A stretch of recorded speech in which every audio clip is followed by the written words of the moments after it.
দোকানের মতো ঘুগনি কিভাবে বাড়িতে খুব সহজেই বানানো যায় সেই রেসিপি আজ আমি আপনাদেরকে শেয়ার করব। স্বাদে গন্ধে ভরপুর, খেতেও হয় অপূর্ব। নমস্কার বন্ধুরা, নীলার রান্নাঘরে আপনাদের সবাইকে স্বাগত জানাই। যারা যারা আমার সাথে থেকে আমার এই রেসিপিটি দেখছেন তাদের অনুরোধ করছি আমার সাথে সম্পূর্ণ রেসিপিটি দেখার জন্য। আর যে সকল নতুন বন্ধুরা এখন অবধি আমার চ্যানেলটি সাবস্ক্রাইব করেনি, সাবস্ক্রাইব করার অনুরোধ রইল। চলুন তাহলে আজকের এই রেসিপি শুরু করি।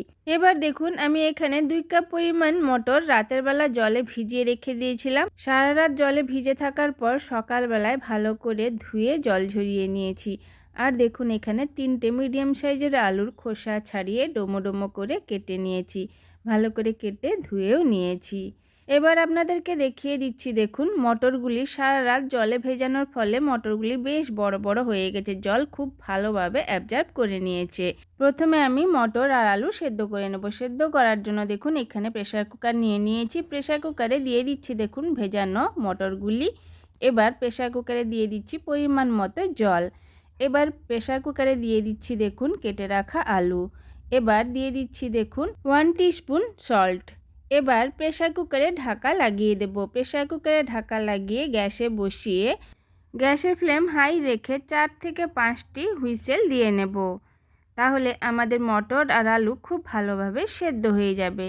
দেখুন এক এক করে 4টি হুইসেল হয়ে গেছে। এবার নামিয়ে আমি এক সাইডে রেখে দেব। এবার একটি মশলা রেডি করে নেব। মশলা রেডি করার জন্য দেখুন এখানে নিয়ে নিয়েছি ছোট সাইজের মিক্সির জার। মিক্সির জারে দিয়ে দিচ্ছি 1 টিস্পুন গোটা জিরে, হাফ টিস্পুন ধনে গুঁড়ো, আর দিয়ে দিচ্ছি দেখুন বড় সাইজের রসুন কোয়া 10 পিস। এবার মিক্সি জারে দিয়ে দিচ্ছি দেখুন 1.5 ইঞ্চি পরিমাণ আদার টুকরো, ছোট ছোট টুকরো করে কেটে নিয়েছিলাম। এবার পরিমাণ মতো জল দিয়ে দিলাম। ঘুগনি একটু ঝাল ঝাল করার জন্য এখানে 5টি গোটা শুকনো লঙ্কা দিয়ে দিলাম। আপনারা যে যার মতো করে ঝালের মাত্রা কম বেশি করতে পারেন। এবার মিক্সি জারে ঢাকা লাগিয়ে ফাইন পেস্টটি আমি রেডি করে নেব। এবার দেখুন আমাদের মশলার পেস্ট কিন্তু একেবারেই রেডি হয়ে গেছে। এবার মশলার পেস্ট সাইডে রেখে আপনাদেরকে দেখিয়ে দিচ্ছি দেখুন আমাদের মটর আর আলু কতটা সেদ্ধ হয়েছে। দেখুন আমি আপনাদেরকে একবার চেক করে দেখিয়ে দিচ্ছি। মটরগুলো একেবারে পারফেক্টভাবেই সেদ্ধ হয়ে গেছে, বেশ নরম হয়ে গেছে। আলুও দেখুন একেবারে গলে যায়নি। আমরা 5টা হুইসেল দিয়েছি, তাতেই কিন্তু পারফেক্টভাবে হয়ে গেছে। এবার গ্যাসে কড়াই বসিয়ে দিয়েছি। কড়াইতে দিয়ে দিচ্ছি পরিমাণ মতো সর্ষের তেল। আমি এই রেসিপিটি সর্ষের তেলে রান্না করব।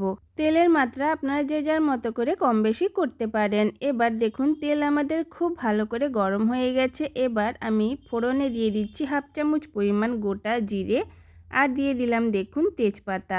প্রায় 10 সেকেন্ডের মতো হালকা একটু নাড়াচাড়া দিয়ে আমাদের এই গোটা মশলা ভালো করে ভেজে নিয়েছি। এবার দেখুন ভাজা কমপ্লিট। এবার আমি কড়াইতে দিয়ে দিচ্ছি দেখুন 4টে মিডিয়াম সাইজের পেঁয়াজ কুচি। পেঁয়াজগুলি খুব ঝিরিঝিরি করেই কেটে নিয়েছি। এবার আমি গ্যাসের ফ্লেম হাই রেখে পেঁয়াজগুলি বেশ ব্রাউন কালার হওয়া অবধি ভেজে নেব। একটু সময় দিয়ে বারবার খুন্তি দিয়ে নাড়াচাড়া দিয়ে দিয়ে খুব ভালো করে ভেজে নিতে হবে। দেখুন আমাদের পেঁয়াজগুলো বেশ ব্রাউন কালার হয়ে গেছে, ভাজা কমপ্লিট। এবার মিক্সি জারে রেডি করা মশলার পেস্টটি আমি কড়াইতে দিয়ে দিচ্ছি। দেখুন মিক্সির জার থেকে আমি সম্পূর্ণ মশলা কড়াইতে অ্যাড করে দিলাম। এবার মিক্সির জার ধুয়ে হাফ কাপ পরিমাণ জলও দেখুন কড়াইতে দিয়ে দিলাম।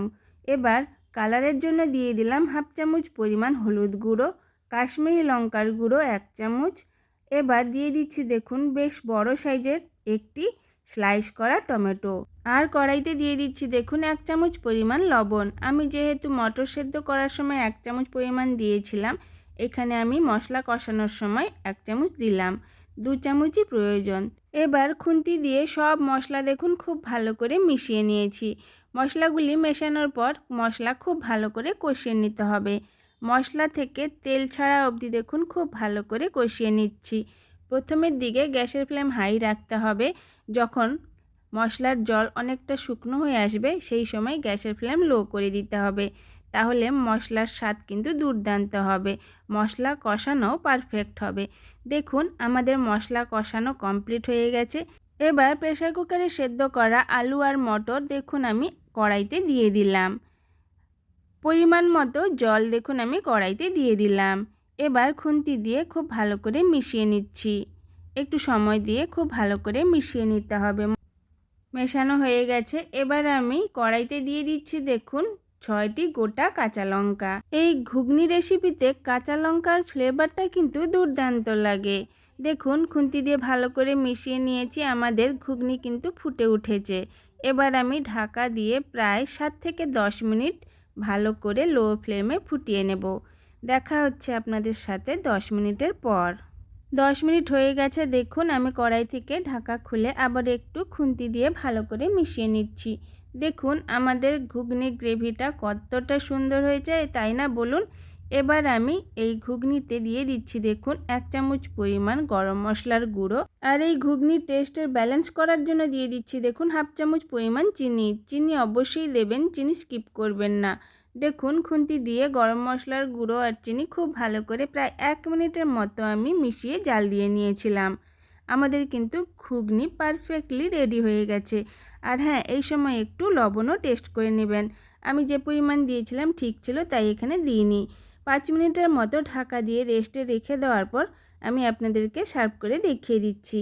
দেখুন কালারটা কতটা সুন্দর হয়েছে, গ্রেভিটাও কিন্তু দুর্দান্ত হয়েছে। দেখতে যতটা সুন্দর লাগছে, খেতে কিন্তু অপূর্ব লাগে। একবার অন্তত আমার মতো করে বাড়িতে ট্রাই করে দেখতে পারেন। আর একটি লাইক দিয়ে কমেন্ট করে জানাবেন আমার এই রেসিপি আপনাদের কেমন লাগলো। আর যদি খুব ভালো লেগে থাকে তাহলে অবশ্যই একটি শেয়ার করে আপনাদের আপনজনদের দেখার সুযোগ করিয়ে দিবেন।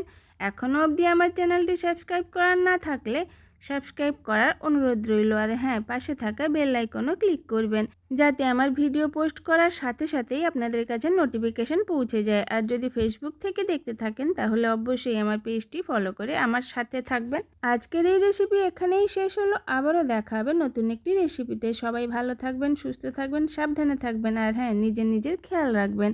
আজকের মতো আসি তাহলে, সবাইকে টাটা, নমস্কার।